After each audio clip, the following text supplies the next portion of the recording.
নমস্কার, আমি সুচিত্রা আর ইউএসএম কিচেনে আপনাদের সকলকে স্বাগত। আজকের রেসিপি কলার থোড়। সম্পূর্ণ নিরামিষ এবং ভীষণ লোভনীয় একটি রেসিপি। তাহলে ভিডিওটি স্কিপ না করে শেষ পর্যন্ত দেখতে থাকুন। আশা করছি রেসিপিটি আপনাদের ভালো লাগবে। প্রথমে আমি কিছুটা কলার থোড় এরকম ঝুড়ি ঝুড়ি করে কেটে ভালো করে ধুয়ে নিয়েছি। এবারেতে দিয়ে দেব পরিমাণ মতো নুন। নুনটা দিয়ে ভালো করে মেখে 10 থেকে 15 মিনিট মতো রেস্টে রেখে দেব। এরপর রেসিপিটি করার জন্য একটা কড়াইতে দিয়ে দেব 2 টেবিল চামচ মতো সরষের তেল। আর তেলটা ভালো করে গরম হয়ে গেলে কয়েকটা বড়ি দিয়ে ভেজে নেব। আমি এখানে মটর ডালের বড়ি ব্যবহার করছি। আপনাদের কাছে যদি মটর ডালের বড়ি না থাকে তাহলে বিউলির ডালের বড়িও নিতে পারেন। একদম লো আঁচে বড়িটা একটু লাল লাল করে ভালো করে ভেজে তুলে নিচ্ছি। তারপর ওই কড়াইতেই দিয়ে দিচ্ছি আরও একটু পরিমাণে সরষের তেল।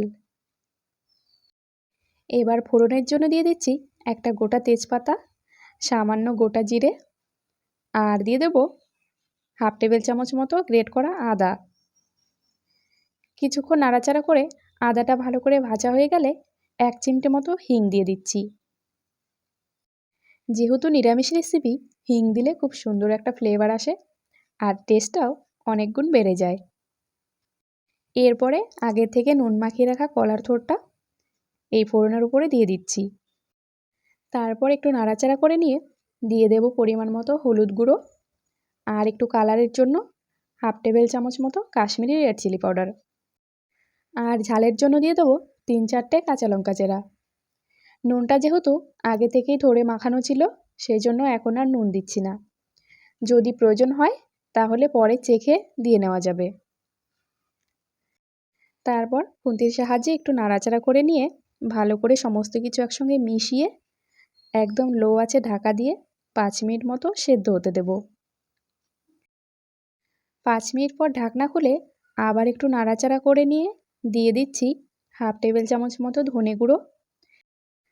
আর প্রথমেই যে বড়িটা আমি ভেজে নিয়েছিলাম সেটা হাত দিয়ে একটু ভেঙে গুঁড়ো করে দিয়ে দিচ্ছি।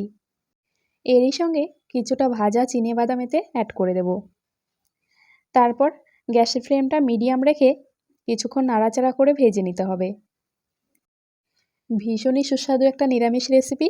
বাড়িতে কলার থোড় নিয়ে আসলে অবশ্যই এইভাবে একবার রান্না করে দেখবেন। ছোট থেকে বড় সবাই খুব পছন্দ করবে। তো 5 থেকে 7 মিনিট মতো এইভাবে নাড়াচাড়া করে নেওয়ার পর থোড়টা প্রায় ভাজা হয়ে আসবে।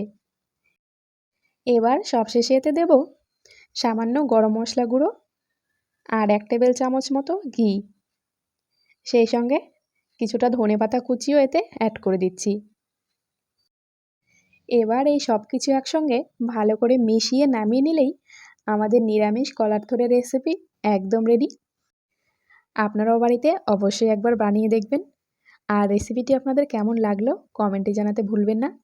যদি ভালো লেগে থাকে ভিডিওটিতে একটি লাইক করে দেবেন আর অতি অবশ্যই চ্যানেলটিকে সাবস্ক্রাইব করে রাখবেন পরবর্তী আরও এরকম নতুন রেসিপির জন্য। ভিডিওটি শেষ পর্যন্ত দেখার জন্য অসংখ্য ধন্যবাদ। সবাই ভালো থাকবেন, সুস্থ থাকবেন। টাটা।